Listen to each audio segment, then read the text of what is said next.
Welcome to Exchange Rates UK TV. It is the 9th of what is this, October? 9th of December 2021. Taking a look here at XRP, sometimes referred to as Ripple, but Ripple and XRP are not. I don't know. People get upset when you call it the same thing, but I know they're not, but whatever.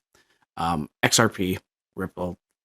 I mean, for a long time they've been called the same thing. Anyways, I want to take a look at how Ripple has done post flash crash and then transitioning into the rest of the week here as we're getting close to a week from that flash.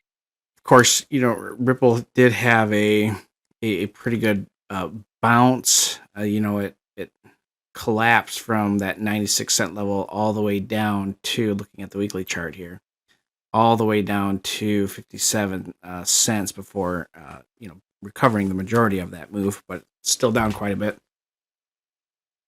It's at an interesting zone because everything that you would want to see on an Ichimoku chart for a bearish breakout, an ideal bearish Ichimoku breakout, is present, with the exception of one thing, and that's it's kind of a big one, but it isn't.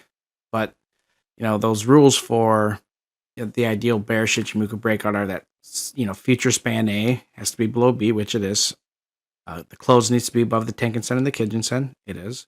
It needs to be below the cloud. It is. But then the Chiku span needs to be below the body of the candlesticks, which it is. And then an open space, meaning if I look to the right 5 or 10 candles, is it going to intercept any future candlestick bodies?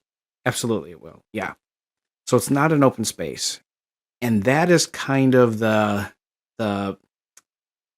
linchpin that is missing, and that's still kind of holding everything up, because if prices do drop down, and certainly if you get a weekly close around 58 cents, that is a big drop. Otherwise, if XRP stays at the present value area, it needs to spend the next 1, 2, 3, 4, 5, 6, 7, 8, 9, 10 weeks trading sideways before it would just naturally slide over to a condition where then it would be an open space. Is that something that could happen? Absolutely. Is it likely to happen? We'll see. But what this does do is the threshold to return to a bull market here means it's a little bit easier, despite all this chunk of this resistance.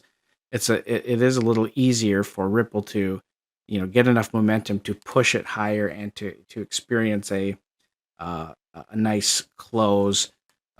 Ultimately a close around that 118 to 119 level is what's needed to really confirm a bullish return to bullish activity. But again, if XRP keeps traveling south, if it closes below that 58-cent range, I mean, it's who knows how low it'll go.